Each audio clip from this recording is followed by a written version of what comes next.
Ouf! Ça fait un bail que je n'ai pas fait ça, avec le fond noir et tout. Très bien les gars, bienvenue dans cet épisode spécial de la zone grise de Geography Now. Commençons.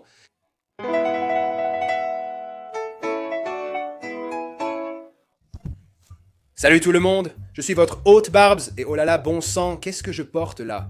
Des t-shirts, des sacs à cordon et des mugs Geography Now sont disponibles sur geographynow.com. Visitez le site pour les découvrir. Ce sont d'excellents produits qui soutiennent la chaîne. Comme je le dis toujours, ce n'est pas vendre son âme si c'est ta propre marque. Voici comment le format va se dérouler. Beaucoup d'entre vous se demandent sûrement, et les co-animateurs, Hannah, Art, Keith, Noah, Caleb, etc. On les aime tous et ils sont toujours les bienvenus pour participer. Mais ils ont aussi leur propre vie, il faut le comprendre. Leur vie ne tourne plus autour de la géographie maintenant. Par exemple, Caleb a 2 enfants et un 3e en route. Kate et Hannah ont déménagé respectivement en Floride et en Alabama, et Hannah a un enfant maintenant. Les gens ont leur vie, vous voyez, et je dois respecter ça. Mais je veux juste dire à tous mes co-animateurs que je vous aime tous, et si vous le souhaitez, vous êtes toujours invités à participer à cette émission en tant que co-animateur. D'accord? Mais en attendant, je veux aussi que ces vidéos soient un peu plus condensées et plus courtes. Je sais que certains d'entre vous étaient même épuisés quand les vidéos dépassaient les 30 minutes et vous disiez « Tu pourrais raccourcir un peu et aller à l'essentiel ?» Passons à autre chose. Je ferai la plupart des segments moi-même, mais j'essaierai aussi de faire intervenir des personnes du pays dans ces vidéos. Voici donc le nouveau format des épisodes Geography Now Grey Zone. C'est mon contenu et ma chaîne, je fais ce que je veux. Pour les nouveaux sur cette chaîne, j'ai passé 10 ans à présenter chaque pays du monde selon la liste de l'Organisation des Nations Unies, mais il existe aussi des endroits soumis à des différends de souveraineté ou à une reconnaissance partielle. Et aujourd'hui, nous allons parler du premier endroit de la zone grise, et il se trouve dans les Balkans, aussi connu comme la famille la plus heureuse d'Europe, qui n'a certainement jamais eu de drame ni de dispute entre eux. Et cette zone grise est l'endroit préféré de tout le monde, qui n'a jamais été impliqué dans aucune controverse. Mesdames et messieurs, parlons du Kosovo. Donc, avant de commencer, je tiens à préciser que je ne suis pas là pour faire des déclarations de souveraineté sur le Kosovo. Mon but est simplement d'expliquer la situation de façon objective en me basant sur mes connaissances pour vous et ceux qui ne connaissent pas bien le Kosovo. Récemment au Kosovo, j'ai filmé de nombreuses images pour cet épisode, j'ai parlé à de nombreux habitants et réalisé une vidéo de référence expliquant le différend complexe entre Serbes et Albanais du Kosovo, trop long à détailler ici. Cela étant dit que... Qu'est-ce que le Kosovo? Vous avez peut-être entendu parler de cet endroit en passant aux informations dans une vidéo YouTube à propos de la guerre, d'un conflit, de la Yougoslavie. Quoi? Nous expliquerons cela plus en détail plus tard dans la vidéo. Peu importe ce que je dis dans cette vidéo, des gens vont se fâcher et le manifester dans les commentaires. Je vais écrire un roman sur leurs pensées, quelle qu'elle soit. C'est comme ça que ça se passera, point final. Donc, le mieux que je puisse faire, c'est simplement exposer les faits objectifs du mieux possible et vous en discuter entre vous, d'accord? En attendant, voici l'infographie animée de la carte. Le Kosovo est la parcelle de terre en forme de losange située dans la région des Balkans en Europe, enclavée entre la Macédoine du Nord, l'Albanie, le Monténégro, et selon le point de vue que vous adoptez, vous pouvez dire qu'il est soit bordé par la Serbie, soit qu'il s'agit d'une région autonome de la Serbie. Le pays est divisé en 7 districts, avec sa capitale et plus grande ville, Pristina, située dans le nord-centre. Pristina possède également le plus grand et le seul aéroport international, l'aéroport international de Pristina, tandis que les 2e et 3e plus grandes villes sont Prizren et Peja. Le pays possède un grand réseau routier connectant les pays voisins. Toutefois, la frontière serbe est problématique. Si vous quittez la Serbie pour entrer au Kosovo, il n'y aura pas de contrôle de passeport, car la Serbie considère toujours le Kosovo comme faisant partie de son pays. Mais si vous quittez le Kosovo pour entrer en Serbie, et si vous n'êtes pas ressortissant serbe, vous pouvez rencontrer des complications selon la situation. La frontière peut être fermée à tout moment en raison de la situation politique, comme cela s'est déjà produit auparavant. Sinon, le pays dispose d'un système de trains de banlieue et de fret exploité par la compagnie ferroviaire nationale, qui dessert toutes les principales municipalités. Cependant, le seul pays auquel le train a un accès international est la Macédoine du Nord. Petite anecdote, lorsque je suis allé au Kosovo, je suis en fait entré par le côté macédonien du Nord, depuis Skopje, où j'ai voyagé avec mon ami macédonien Dima, et il m'a aidé à obtenir beaucoup d'images pour cet épisode, donc merci Dima. N'hésitez pas à le suivre, il a une chaîne YouTube.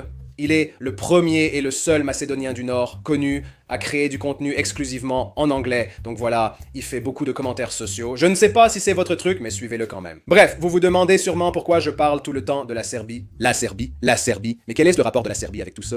Et pourquoi y a-t-il comme une situation étrange à la frontière? Si vous avez le temps, regardez la vidéo à laquelle je fais référence, mais si vous n'avez pas le temps, je vais essayer de résumer rapidement. En gros, le Kosovo a deux principales démographies, la majorité des Albanais du Kosovo et la minorité des Serbes du Kosovo. Pendant une grande partie du 20e siècle, le Kosovo faisait partie des différentes versions de ce qui était autrefois la Yougoslavie. Cela signifiait que le Kosovo était la seule région à majorité non slave de toute l'ex-Yougoslavie. Après la mort de Tito, la République yougoslave s'est un peu désintégrée en 6 pays que nous connaissons aujourd'hui, et c'est à ce moment-là que la région du Kosovo a voulu, en quelque sorte, sauter dans le train de l'indépendance, où certains voulaient s'unifier avec l'Albanie. Malheureusement, cette perspective ne s'est pas réalisée, ce qui a conduit à la guerre du Kosovo, puis à l'intervention de l'Organisation des Nations Unies en 1999, ce qui a entraîné une nouvelle dynamique de conflit par procuration à l'échelle mondiale. Quoi qu'il en soit, en 2008, le Kosovo a déclaré son indépendance, ou du moins la majorité albanaise du Kosovo a déclaré l'indépendance, et aujourd'hui, plus de 100 pays, je crois que le nombre exact était 108, ont reconnu le Kosovo comme un pays, soit environ 56 membres de l'Organisation des Nations Unies. Cela signifie que pour certaines personnes, le Kosovo est considéré comme un pays, tandis que pour d'autres, il est considéré comme une région autonome de la Serbie. Donc, encore une fois, cela dépend vraiment à qui vous demandez. Au Kosovo, voici les régions où la communauté serbe est majoritaire, selon la constitution du Kosovo. En 2013, l'Union européenne a négocié l'accord de Bruxelles permettant d'offrir des services en serbe.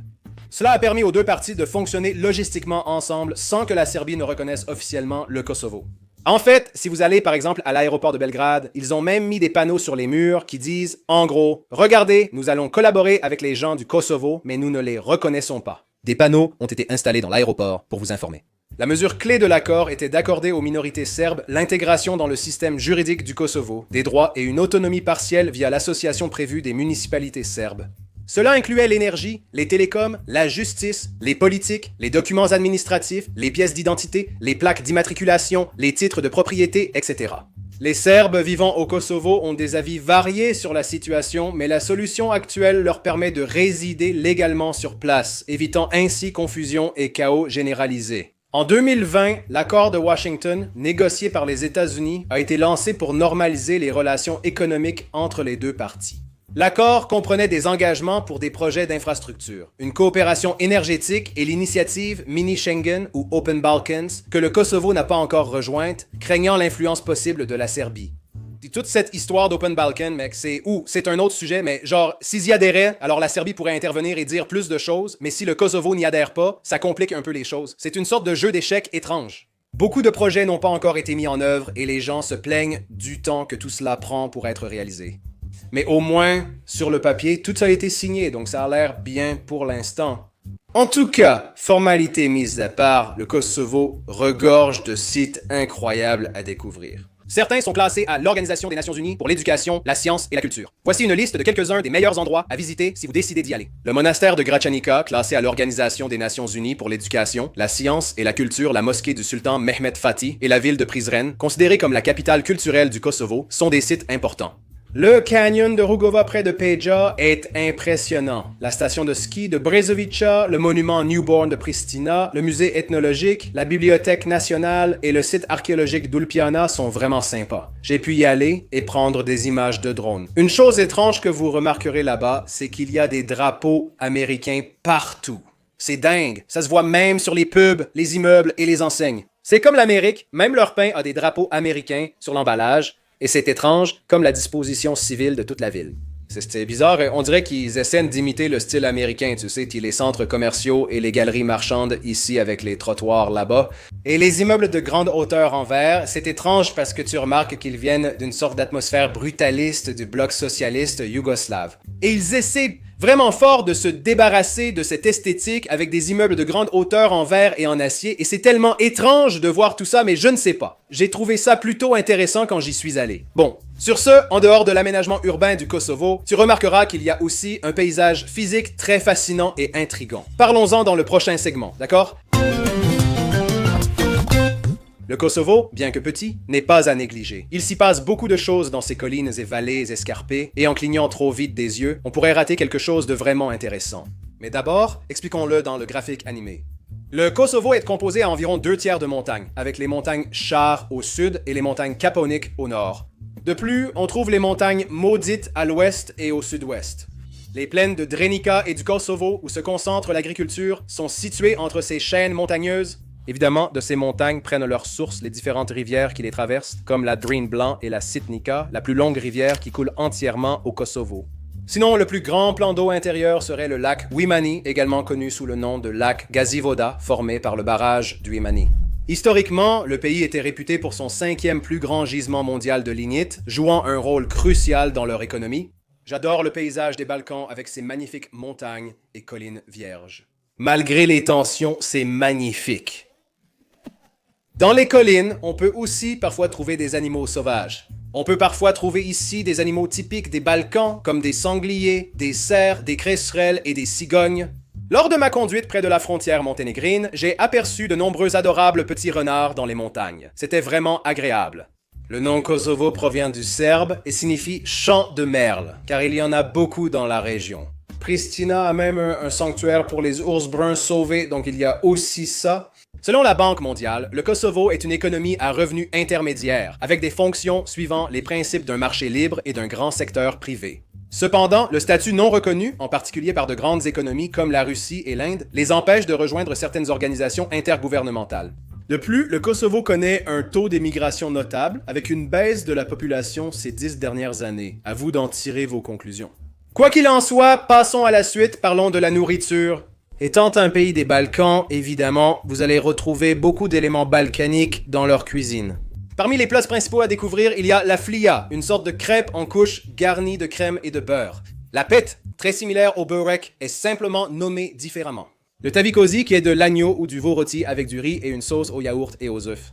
Le pasul est un ragoût de haricots avec de la saucisse fumée ou de la viande. Le fromage shari provient des montagnes Char.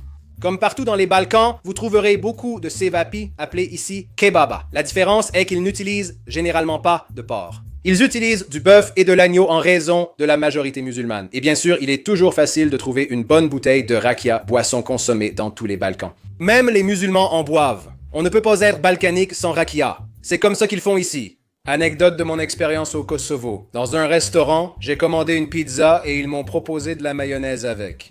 J'ai posté à ce sujet sur mes réseaux sociaux et de nombreux abonnés européens hors italiens ont réagi. Malgré leur horreur, de nombreux Européens affirmaient aussi mettre de la mayonnaise sur leur pizza. La mise en place du Kosovo n'est pas nouvelle. En tant qu'Italien, c'était une abomination pour mes ancêtres. Mais mon côté coréen m'a dit de simplement le manger. J'ai essayé et finalement, je n'ai pas tant détesté que ça. Ce n'était pas mon préféré, mais c'était mangeable. Comme la cuisine du Kosovo, il y a beaucoup de nuances et de saveurs qui racontent l'histoire de cet endroit, et rien n'en dit plus que les gens. Passons au prochain segment, d'accord?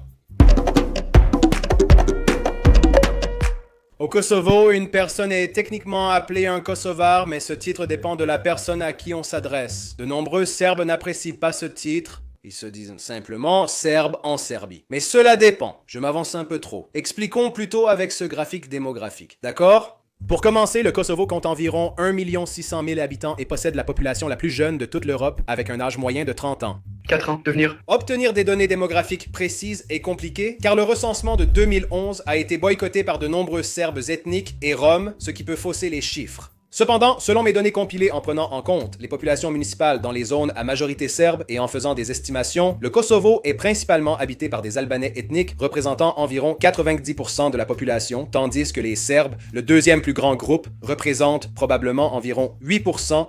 Les 2% restants sont composés d'autres groupes ethniques tels que les Turcs, Croates, Bosniaques et Roms. En France, la monnaie est l'euro. Les prises électriques sont de type C et F et la conduite se fait à droite. Depuis sa déclaration d'indépendance, le Kosovo est officiellement un pays bilingue avec le serbe et l'albanais comme langues officielles selon sa constitution.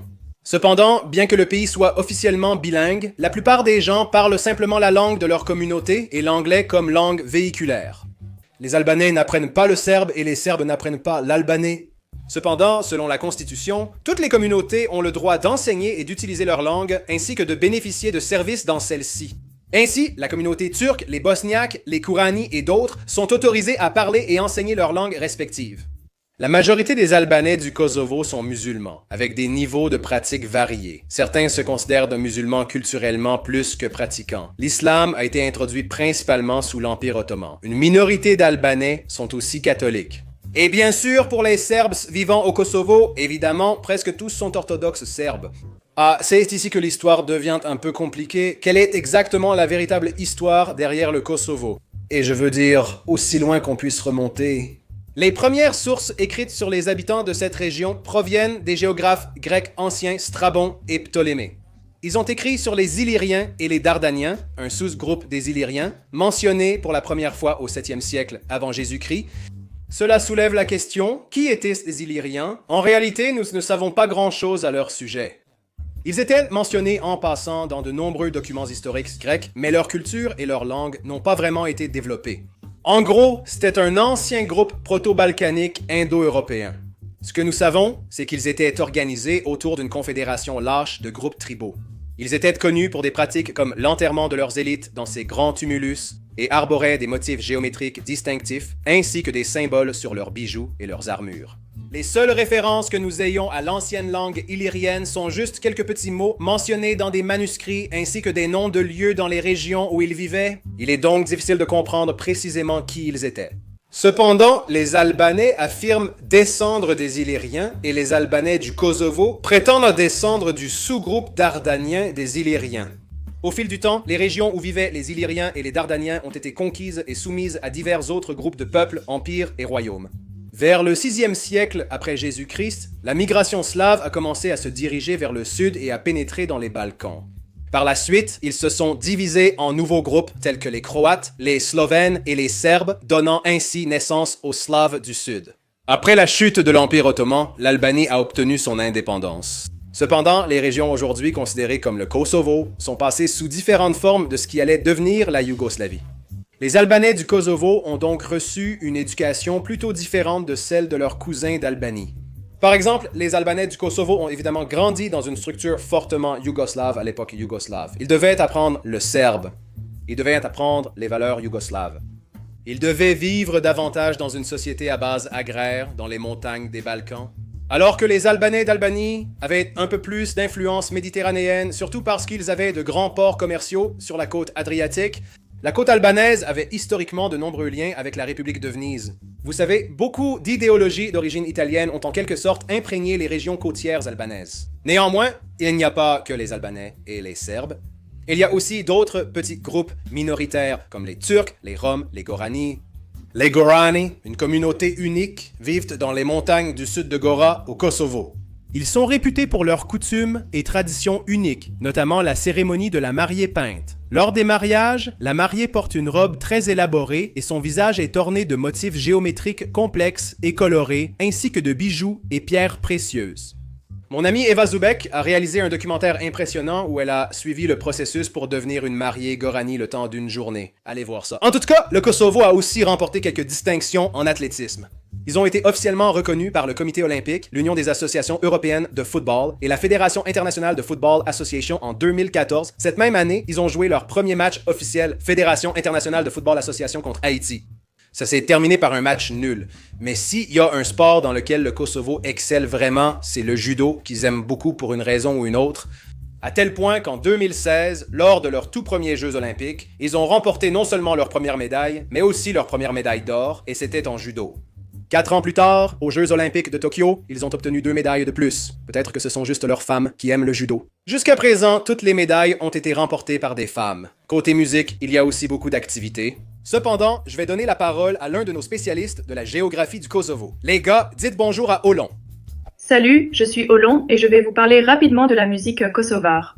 Tout d'abord, la plupart de notre musique traditionnelle est de la musique folklorique et elle met souvent en avant des instruments comme la tifteli, le charki, la laouta et des flûtes. La musique folklorique albanaise est souvent chantée en dialecte gag, propre au nord de l'Albanie et au Kosovo. Il y a aussi beaucoup d'influences ottomanes et slaves en raison des siècles de présence des cultures ottomanes et slaves. Le Kosovo possède une scène pop et hip-hop florissante avec des artistes comme Dafina Zeciri, Capital T et Boutrin Dimeri. Dua Lipa, née à Londres de parents albanais du Kosovo, garde des liens étroits avec le Kosovo et est une ambassadrice culturelle. Rita Ora, également née de parents albanais du Kosovo. Et des festivals et événements, nous avons le Tokofest à Prizren et le Gomfest qui célèbrent la musique et le cinéma. Puis nous avons le Sunny Hill Festival fondé par Dua Lipa et son père. Et ce grand festival de musique à Pristina attire des artistes internationaux au Kosovo et soutient également les artistes locaux. Merci beaucoup, monsieur. Donc, nous avons couvert beaucoup de choses dans cette partie. J'espère que vous comprenez peut-être un peu mieux comment sont les gens au Kosovo. Maintenant, parlons de la façon dont cet endroit s'ouvre au reste du monde dans notre dernière partie,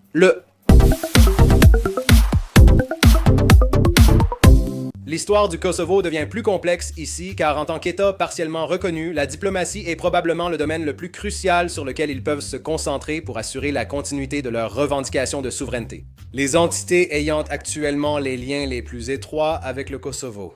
Ou du moins, l'organe autonome du Kosovo aujourd'hui serait probablement le suivant. D'abord, les États-Unis et les pays de l'Alliance de l'OTAN sont évidemment des alliés proches. Au Kosovo, vous verrez des drapeaux américains partout, en hommage aux États-Unis, qui les ont aidés lors de l'intervention de l'OTAN en 1999. Il y a une statue de Bill Clinton à Pristina, président lors de l'intervention. La plupart des pays de l'Union européenne sont aussi des alliés proches du Kosovo, étant ses plus grands soutiens économiques et institutionnels, et ayant facilité le dialogue Belgrade-Pristina. L'Espagne, la Grèce, la Roumanie, la Slovaquie et Chypre, membres de l'Union européenne, ne reconnaissent pas le Kosovo, probablement à cause de leurs propres préoccupations séparatistes internes.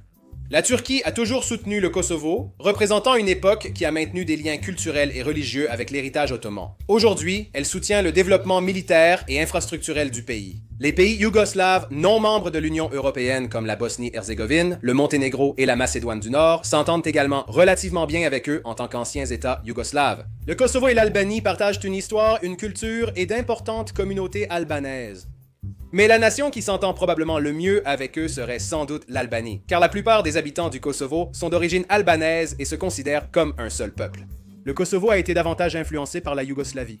Tout ce que le Kosovo cherche à accomplir, l'Albanie est toujours la première à les soutenir et les rejoint immédiatement. Ces deux-là s'aiment vraiment. En conclusion, c'est une situation très compliquée où tout le monde revendique tout et nie tout ce que l'autre partie dit. Aucune solution facile n'existe. Ce récit persistera des deux côtés, mais le monde poursuit sa course. Un nouveau jour se lève, mais l'incertitude demeure quant à la durée de ce malaise. Nul ne le sait. En fin de compte, il faudra attendre pour le savoir. Merci d'avoir regardé. À bientôt et restez cool. Abonnez-vous si vous le souhaitez.